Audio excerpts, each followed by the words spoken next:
दोस्तों, जैसा कि आप सभी ने भारतीय लोगों के मुंह से ये जरूर सुना होगा कि विदेश के लोगों के पास कितना दिमाग है और सारे महान आविष्कार भी इन्होंने ही किए हैं। लेकिन आज की इस वीडियो में मैं आपको ऐसे महान आविष्कारों के बारे में बताऊंगा जिन्हें कि भारतीय लोगों ने बनाया पर उन्हें इतना नाम नहीं मिल पाया और उन आविष्कारों को दूसरों ने चुरा लिया। तो चलिए जानते हैं इन आविष्कारों के बारे में। एरोप्लेन। जैसा कि हम सभी जानते हैं कि एरोप्लेन की खोज राइट ब्रदर्स नाम के दो ब्रदर्स ने सन 1903 में करी थी, लेकिन राइट ब्रदर्स से 8 साल पहले यानी कि 1895 में शिवकर बापूजी तलपड़े नाम के एक भारतीय नागरिक ने मुंबई की चौपाटी के नज़दीक सार्वजनिक तौर पर हवाई जहाज को उड़ाया था। शिवकर बापूजी तलपड़े ने जो सबसे पहला विमान बनाया उसका नाम उन्होंने मरुस्सका रखा और उसे मुंबई की चौपाटी में सबके सामने उड़ाया गया। आश्चर्य की बात तो यह है कि उनके विमान ने करीब 1500 फीट ऊंची उड़ान ली, जबकि जो राइट ब्रदर्स का जो विमान था वह केवल 120 फीट ऊंचा ही उड़ पाया।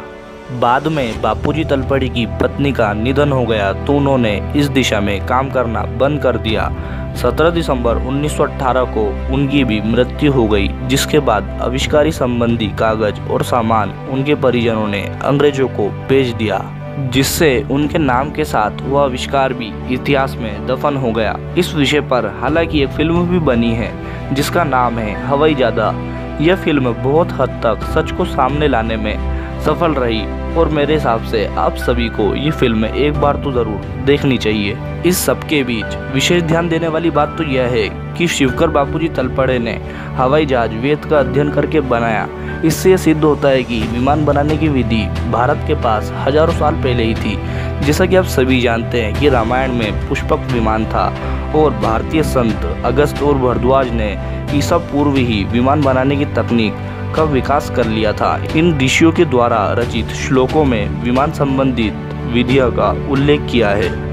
रेडियो। अगर हिस्ट्री के हिसाब से देखें तो रेडियो की खोज मैक्रोनी ने की थी, लेकिन असल बात तो यह है कि भारतीय साइंटिस्ट जगदीश चंद्र बोस जी के लिखे हुए नोट्स मैक्रोनी को मिल गए थे, जिसके आधार पर उसने रेडियो की खोज की थी। वायरलेस कम्युनिकेशन और डेटा ट्रांसफर के बारे में बोस जी ने पहले ही सबको बता दिया था और उसे सबके सामने प्रदर्शित भी कर दिया था, पर उस समय भारत अंग्रेजों का गुलाम था और इसी के कारण वो पेटेंट अपने नाम पर नहीं कर पाए और इसी चीज का मैक्रोनी ने फायदा उठाया और रेडियो को अपना आविष्कार घोषित कर दिया और उसने 1909 में नोबेल प्राइज भी हासिल कर लिया।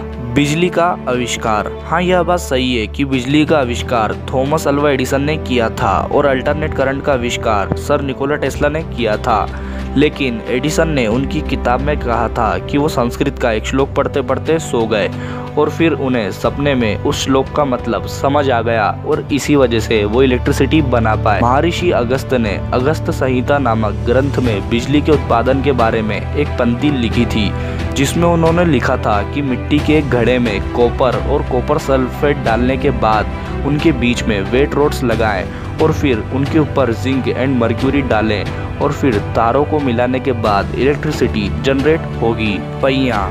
दोस्तों, जैसा कि आप सभी जानते हैं कि पहियों के आविष्कार को मानव इतिहास का सबसे बड़ा आविष्कार भी कह सकते हैं और अगर पहियों का आविष्कार नहीं हुआ होता तो आपको आज एक भी गाड़ी सड़क पर चलती हुई नहीं दिखाई देती और हम सब भी एक जगह से दूसरी जगह पर आसानी से नहीं पहुंच पाते और हमें एक भी विंड मिल यानी कि पवन चक्की भी नहीं दिखाई देती।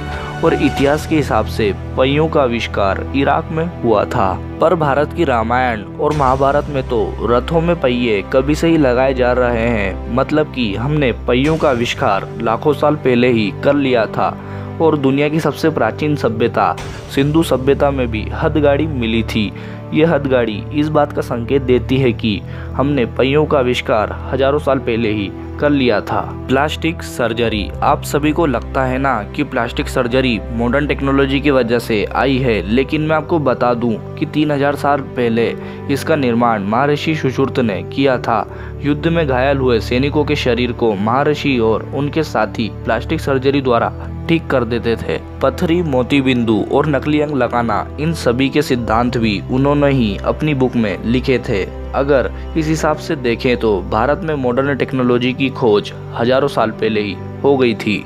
तो दोस्तों, जैसा कि आप सभी जानते हैं कि हमारा भारत कितना महान और प्राचीन है, तो दोस्तों आप इस वीडियो को अपने दोस्तों तक जरूर भेजना ताकि वो भी इन महान लोग और आविष्कारों के बारे में जान पाएँ। तो दोस्तों इस वीडियो में बस इतना ही, मिलेंगे अगली वीडियो में। बस थैंक यू, गुड बाय, अलविदा।